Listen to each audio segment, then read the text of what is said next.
ज्या मातेनं स्वराज्याचं देखणं स्वप्न हे आपल्या कुशीतून, कृतीतून, विचारातून आणि संस्कारातून निर्माण केलं, त्या तुमच्या आमच्या स्वाभिमानाचा सर्वोच्च परिमाण म्हणून शोभणाऱ्या राष्ट्रमाता राजमाता मासाहेब जिजाऊ, ज्यांनी महाराजांच्या एका हातामध्ये ध्वज, केशरी ध्वज, तर दुसऱ्या हातामध्ये राजमुद्रा देऊन स्वराज्य निर्मितीची प्रेरणा ही महाराजांच्या काळजात पेरली, ते आपले छत्रपती शहाजी महाराज. शिव तुझे नाव ठेविले पवित्र, छत्रपती सूत्र विश्वाचे की, अशा पद्धतीनं आपल्या कीर्तनाच्या माध्यमातून महाराजांना नेहमी उत्साहित आणि प्रोत्साहित करणारे संत शिरोमणी संत तुकाराम महाराज, समाजकारक, अर्थकारक, धर्मकारक, राजकारक, संस्कृतिकारक, न्यायव्यवस्था, भाषा, खेळ अशा सर्व क्षेत्रामध्ये आपल्या कार्याचा, आपल्या कर्तृत्वाचा ठसा उमटवणारे कुळवळे भूषण छत्रपती शिवाजी महाराज. केवळ 32 वर्षाच्या कालखंडामध्ये 7 शतक, बुद्धभूषण, नायकाभेद, नखशी असे 4 हिंदी आणि संस्कृत ग्रंथ लिहून एका हातामध्ये लेखणी तर दुसऱ्या हातामध्ये तलवार घेऊन महाराजांचं जे स्वराज्य आहे ते अबाधित ठेवणारे छत्रपती संभाजी महाराज. अशा सर्वच तमाम महापुरुषांच्या कार्याला, त्यांच्या विचाराला आणि त्यांच्या स्मृतीला सगळ्यात पहिल्यांदा मी त्रिवार प्रणाम करतो. सन्माननीय विचारमंच आणि विचारमंच समोरील आपण सर्वच सन्माननीय. आजच्या आपल्या कार्यक्रमाचे सर्व सर असतील आणि सगळ्यात महत्वाचं म्हणजे मला विशेषत्वानं ज्यांचा नामोल्लेख या ठिकाणी करावा असा वाटतोय तो म्हणजे आपली सगळी जी काही संयोजक, आयोजक मंडळी आहेत त्यांचा. कारण कसं आहे ना सर, एकूणच आज जर आपण महाराष्ट्रात छत्रपती शिवाजी महाराजांच्या जयंतीचं एकूण जर स्वरूप बघायला गेलो ना, तर नेमकं काय आहे, सध्या काय चालू आहे महाराष्ट्रामध्ये, तर काय होतं बघा की 19 फेब्रुवारी आली म्हटलं की मग महाराजांचा फोटो असेल, पुतळा असेल याची शोधाशोध सुरू होते. मग तो धुळखात पडलेला फोटो शोधायचा, पुसायचा आणि जयंती साजरी करायची. जयंतीच्या निमित्तानं वर्गणी गोळा करायची, थोडी खर्चायची, थोडी खायची, जमलंच तर थोडी खर्चायची, जास्त खायची, जयंती साजरी करायची. जयंतीच्या दिवशी महाराजांचा फोटो, महाराजांचा पुतळा हा डोक्यावर घेऊन सगळीकडे मिरवायचा आणि मग जयंती संपली की पुन्हा पडला फोटो धुळखात. म्हणजे बघा आमचं एकूण कसं झालंय, आमचं एकूण असं झालंय की नागोबा म्हसोबा पैशाला दोन आणि पंचमी गेलं की मग पुस्तक कोण. पण या सगळ्याच गोष्टींना फाटा देत आज या ठिकाणी व्याख्यानाच्या माध्यमातून महाराजांच्या एकूणच त्यांच्या जीवनविषयक जाणीवांना जो एक उजाळा देण्याचा प्रयत्न या ठिकाणी संयोजक मंडळींनी केलेला आहे. एकूणच चांगल्या आचारांचं, चांगल्या विचारांचं आणि चांगल्या संस्कारांचं आधार प्रदान या कार्यक्रमाच्या निमित्तानं आपल्यामध्ये व्हावं, यासाठी जो काही एक सुंदर कार्यक्रम, व्याख्यानाचा कार्यक्रम असेल किंवा मग आपण पोस्टर प्रेझेंटेशन केलं, रांगोळी असेल किंवा आता किती सुंदर तो रियांश मगदूम किती सुंदर बोलला, म्हणजे त्याचं वय काय, इतकी मोठी मोठी पल्लेदार वाक्य होती, त्या प्रत्येक वाक्यासाठी एक वेगळी लकब होती, प्रत्येक वाक्याच्या वळणावर एक वेगळी लकब होती. त्याच्यानंतर त्याचं सादरीकरण सुद्धा त्यांनी म्हणजे आपल्या देहबोलीने केलं, म्हणजे त्याचं वय किती आणि त्याची स्मरणशक्ती किती अफाट आहे ना.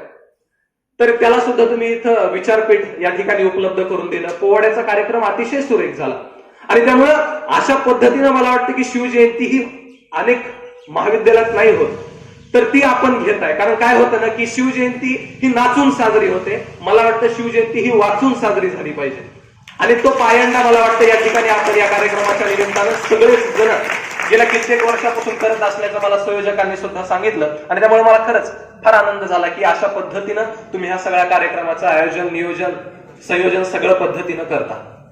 खरं तर मला आज जो विषय दिलेला आहे की शिवराय काल, आज आणि उद्या, तर या विषयाचा एकूणच पट हा आपल्या समोर उलगडत असताना मला सगळ्यात पहिल्यांदा सुरुवात करावीशी वाटते ती म्हणजे आज आम्ही महाराजांचा जो काही जन्मोत्सव तो साजरा करतो, पण हा केवळ उत्सव नाही तर महोत्सव व्हावा यासाठी ज्या माणसांनी अपार कष्ट घेतली त्या माणसाचं आम्हाला नाव तरी माहिती आहे का? म्हणजे या जगातली सगळ्यात पहिली शिवजयंती ही कुणी साजरी केली, तर आज बहुतांश लोकांना माहितच नाहीये की महाराजांची शिवजयंती कुणी साजरी केली. ज्यावेळेस आम्ही प्रेझेंटेशन मध्ये चित्र बघत होतो त्यावेळेस स्वाती बोलताना म्हटली सुद्धा की जगातली जी पहिली जयंती ती कुणी साजरी केली, तर ती महात्मा फुलेंनी साजरी केली आहे म्हणून. आणि त्याच वेळेस त्यांनी कुळवळे भूषण नावाचा पोवाडा लिहून आमच्या महाराजांना 17 समुद्रापलीकडे नेलं. पण या जयंती मागचा इतिहास आपल्याला बऱ्याच जणांना माहितच नाहीये की म्हणजे ही जयंती का साजरी केली, हा एक उत्सव होता, तो महोत्सव का केला, समाज मंडपामध्ये महाराजांच्या जयंती ही का साजरी केली. तर एक ॲरन बुफे नावाचा एक फार मोठा इंग्रज होता, त्यानं महाराजांचं चरित्र हे वाचलेलं होतं आणि मग महाराजांचं चरित्र वाचल्यानंतर तो इतका प्रेरित झाला, इतका उत्साहित प्रोत्साहित झाला की त्यानं ठरवलं, तो एक अधिकारी होता, सरकारी अधिकारी होता, आणि त्याने ठरवलं की ज्यावेळेस मी आपल्या सेवानिवृत्त होईल त्यावेळेस मी महाराष्ट्रात जाईल आणि महाराष्ट्रात गेल्यावर मी महाराजांच्या ज्या समाधी आहे ना त्याचं मी दर्शन घेईन. आणि मग सेवानिवृत्त झाल्यानंतर तो ॲरन बोफे हा मुंबईला आला, विमानतळावर आला, आणि विमानतळावरून मग तो रायगडावर गेला. रायगडावर तो 2-3 दिवस फिरला. इतकी पडझड झाली होती की महाराजांची समाधी त्याला सापडलीच नाही. महाराजांची समाधी ही काट्याकुट्यामध्ये लुप्त झालेली होती. आणि मग तो रागाच्या भरामध्ये पुण्याला गेला, आणि पुण्यामध्ये एक इंग्रजी वर्तमानपत्र होतं. त्या वर्तमानपत्रामध्ये त्यांनी आपली खदखद व्यक्त केली की मी लंडनहून महाराजांच्या समाधीचं दर्शन घेण्यासाठी इथं आलोय, पण महाराजांची समाधी ही मला सापडतच नाहीये. कृपया कोणी मला समाधीचं दर्शन घडवेल का? कारण माझी शेवटची इच्छा आहे की मला महाराजांच्या समाधीचं दर्शन घ्यायचंय म्हणून.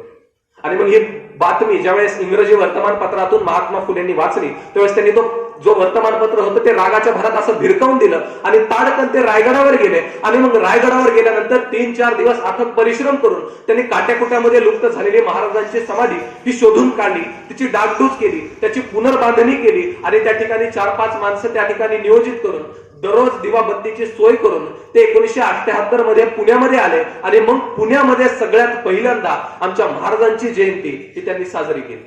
पण बऱ्याचदा आम्हाला इतिहास माहितच नसतो. बरेच जण मला म्हणतात, काळे तुम्ही म्हणे मेलेले मुर्दे कशासाठी करता, कशाला इतिहासावर बोलता? मला त्यांना फक्त एकच गोष्ट सांगायची की जर इतिहासात डोकवायचंच नाही तर मग प्रेरणा काय आम्ही भूगोलातून घ्यायची? म्हणजे निदान प्रेरणा घेण्यासाठी तरी, आमच्या महाराजांचा, आमच्या पूर्वजांचा इतिहास समजून घेण्यासाठी तरी आम्ही कधीतरी इतिहासात डोकावणार आहात की नाही, हा मला वाटतं प्रश्न आपण प्रत्येकाने विचारला पाहिजे. मग होतं काय बघा, की जर संस्कारच झाला नाही मुलामध्ये तर होतं काय? म्हणजे पालकांची पिढी तर तशी होतेच, पण त्यावर मुलांचं सुद्धा होऊ शकतं. पण संस्करण झालं तर काय होऊ शकतं ते एका छोट्या कवितेतून मी आपल्या समोर सादर करतो. की काय होतं ना, की आई म्हणते बाळाला बेटा शिवाजीच व्हायचं असतं, की आई म्हणते बाळाला बेटा शिवाजीच व्हायचं असतं. आणि कधी कुठं गाडीला सहलीत गेलास तर एसटीच्या अगदी मधोमध बसायचं असतं. पुढनं ठोकलं मागणं लोटलं तरी अगदी सुखरूप बसायचं असतं. आणि आई म्हणते बाळाला बेटा शिवाजीच व्हायचं असतं.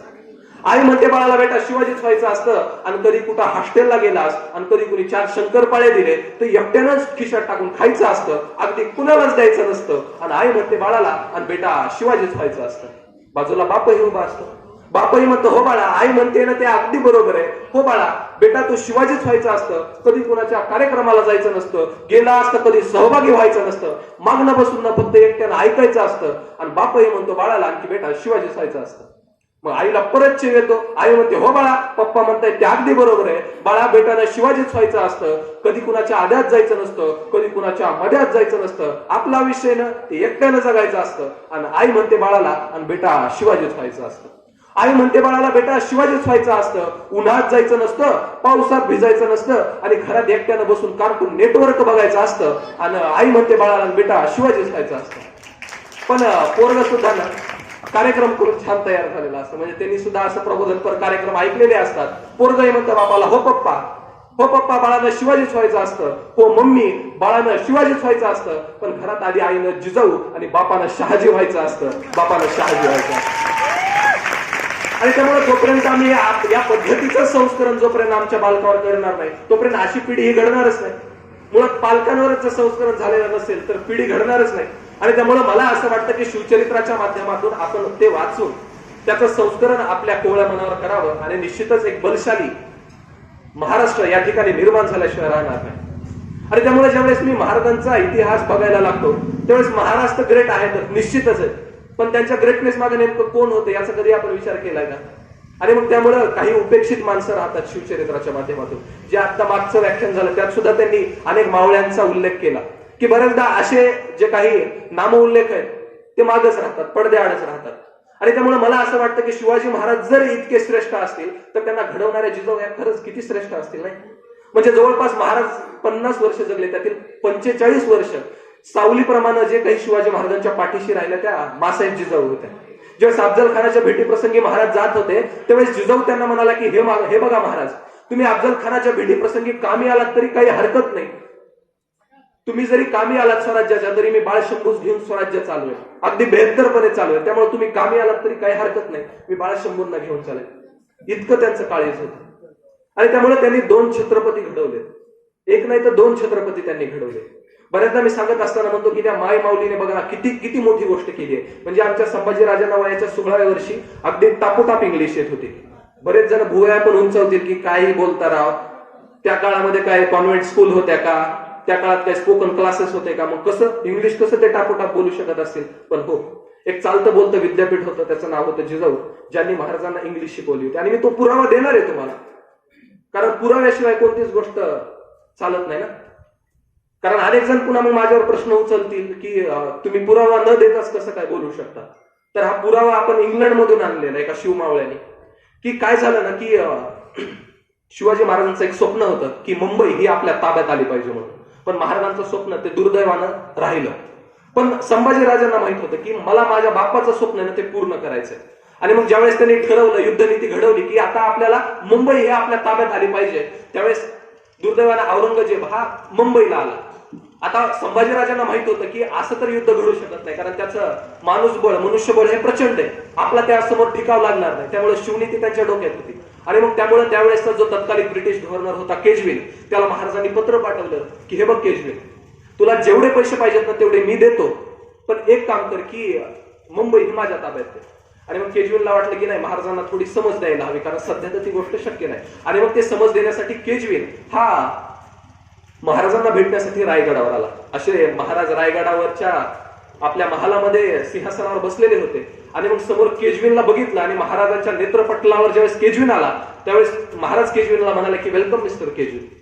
त्यावेळेस केजविन म्हणाला, glad to meet your majesty. As soon as I received your letter, I had discussed this issue with most honorable person of East India Company and they will call me for further discussion. त्यावेळेस राजे म्हणाले की you will be know it great that how I cracked the Surat, Goa and Trichittanapalli. Even I attack on Mumbai easily and we will won the Mumbai easily, but still you have been called for navigation. त्यावेळेस केजविन म्हणतो की yes Raj, I will try to navigate in positive way. त्यावेळेस राजे म्हणतात की will be better that you will be get the money and need not to fight, otherwise you will be know it great that how I cracked that. म्हणजे English मध्ये संभाजीराजे इंग्रजांना धमक्या द्यायची ही गोष्ट आम्हाला मुळात माहितच नाही. आम्ही फक्त काय की रक्ताचे वारसदार, शिवाजी महाराजांचे आम्ही वारसदार, विचारांचे वारसदार आपण आहोत की नाही. म्हणजे त्या काळामध्ये महाराजांना आमच्या 8 भाषा येत होत्या, बहुभाषिक होते त्या काळामध्ये. सध्या तर काळाची गरज आहे. मग हा विचार आम्ही महाराजांचा घेतलाय का की नुसतं जयंतीच साजरी करायची. आणि त्यामुळे काय होतं की मी लहान असताना ऋषिकेश जो आपल्या महाविद्यालयाचा आहे त्याचा मी शाळेतला मित्र आहे. आणि त्यामुळे शाळेत असताना मी बालव्याख्याता म्हणून महाराष्ट्रभर फिरायचो. आणि मग एक फार मोठा पक्ष आहे, तो मराठीचा प्रचंड अभिमान बाळगतो आणि निश्चित बाळगायला पाहिजे. मी त्यांच्याशी सहमत आहे की आपण मराठीचा अभिमान बाळगायलाच पाहिजे, पण इतर भाषेचा दुस्वास करता कामा नये ना. आणि मग मी बालव्याख्याता म्हणून गेलो, गाडीतून उतरलो, काही 4-5 कार्यकर्ते माझ्या बाजूला गोळा झाले आणि म्हणाले, हे बघा काळे, तुम्ही म्हणे अनेक ठिकाणी म्हणे इंग्लिशमध्ये झाडता म्हणे, अनेक ठिकाणी म्हणे तुम्ही हिंदीमध्ये बोलता म्हणे, इथं आपलं हिंदी बोलायचे नाही, इथं आपलं इंग्लिश झाडायचे नाही, इथं आपलं मराठीतच बोलायचं.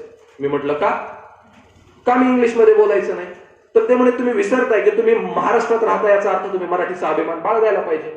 मी म्हटलं का, माझ्या आदर्शस्थान असणाऱ्या क्रांतीसूर्य ज्योतिराव फुलेंनी इंग्लिशमध्ये साहित्य लिहिलंय, आमचे संभाजीराजे इंग्लिशमध्ये बोलायचे, मग का माझं हक्क आणि कर्तव्य बनतं की ते मी आपल्या समोर मांडलं पाहिजे. तर ते म्हणे नाही काळे सर, तुम्ही विसरताय की तुम्ही महाराष्ट्रात राहताय, याचा अर्थ तुम्ही मराठीचा अभिमान हा बाळगायलाच पाहिजे. मी म्हटलं हे बघा साहेब, म्हटलं तुम्हाला कदाचित हिंदी समजत नसावी, इंग्लिश येत नसावी, त्यामुळे तुम्ही तसं म्हणत असाल. तर म्हणले नाही, हिंदी ही आमची राष्ट्रीय भाषा आहे, इंग्लिश ही आमची आंतरराष्ट्रीय भाषा आहे, ती मला येते, पण तुम्ही परत विसरताय की तुम्ही महाराष्ट्रात राहताय, याचा अर्थ तुम्ही मराठीचा अभिमान हा बाळगायलाच पाहिजे. मी म्हटलं हे बघा साहेब, तुम्ही आत्ताच म्हणलं की आपण तुम्हाला हिंदी येते, तुम्हाला इंग्लिश येते, फक्त मराठीचा अभिमान बाळगण्यासाठी तुम्ही सगळ्या अशा गोष्टी करताय ना. तर म्हणलं चला एक पैज होऊन जाऊ द्या, मी तुम्हाला एक मराठीमध्ये उतारा देतो, तो जर तुम्हाला हिंदीमध्ये व्यवस्थित करता आला तर आई शपथ सांगतो, म्हणलं पैजेवर सांगतो की एकही शब्द म्हटलं मी हिंदीत बोलणार नाही, ना इंग्लिशमध्ये बोलणार नाही, अगदी मराठीत अस्खलित मराठीत मी बोलेल. म्हटलं ते म्हणले होऊन जाऊ द्या पैज. असे बाजूला 4-5 कार्यकर्ते आणि मग मी त्यांना उतारा दिला. म्हटलं घ्या उतारा की पटेलांच्या घरी नमाज सुरू होता आणि मग नमाजाच्या गर्द्यानं खुंट्याचा बैल सुटला तो सुटला, गोड तेल सांडलं, भाजी सांडली, रोटी सांडली, तुरीत घुसला, वाकान मोडलं, छड्या फोडल्या, लसूण बी खोडला आणि खुडला तो खुडला, म्हातारीला डिवचला आणि म्हातारीला लईच खर्च आला. म्हटलं करा हिंदीत. ते म्हणले आता करतो. म्हटले पटेल के घर में नमाज का धन क्या उठ्या उठ्या तो उठ्या कुठे का वय सुट्या सुट्या तो सुट्या गोड तेल सांड भाजी सांडी रोटी सांडी तुरीत उशा उशा तो उशा वाकण मोड छड्या बी फोड्या लसूण बी कुड्या आणि पुड्या तो कुड्या म्हातारी रोटी उशा म्हातारी लईच खर्च आया. म्हणजे अशा पद्धतीची आमची हिंदी आहे. म्हणजे आम्ही महाराजांना आमच्या विचारांचा वारसदार मानतो का, हा प्रश्न मला वाटतं आपल्या प्रत्येकाने या ठिकाणी विचारायला हवा. त्यामुळे या शिवजयंतीच्या माध्यमातून एकूणच आपण विचारांचा सुद्धा जागर करायला हवाय. हा एक महत्वाचा मुद्दाच मी आपल्यासमोर बोलण्यासाठी या ठिकाणी आलेलो होतो. मला फारसा काही वेळ घेणार नाही. फक्त जाता जाता आणि या प्रगल्भ विचार मंचाची रजा घेता घेता मी फक्त एवढीच एक गोष्ट सांगेन की आपण प्रत्येकानेच महाराजांचा आदर्श घेऊन शिवनेरीसारखं यशाचं उगम व्हावं, तोरण्यासारखी यशाची तोरणं बांधावीत, प्रतापगडासारखं प्रतापी व्हावं, पुरंदरासारखं धुरंधर व्हावं, लोहगडासारखं ताकदवान व्हावं, सिंहगडासारखं निधड्या छातीनं लढावं, रायगडासारखं आकाशाला गवसणी घालणारं यश आपण संपादन करावं आणि आपण आपल्या प्रत्येकानेच आपल्या क्षेत्रामध्ये सह्याद्री व्हावं. हाच एक माफक आशावाद मी आपल्या या ठिकाणी आपल्या समोर ठेवतो आणि प्रगल्भ विचार मंचाची रजा घेतो. जय जिजाऊ, जय शिवराय, जय ज्योती, जय भीमराय. उंच होती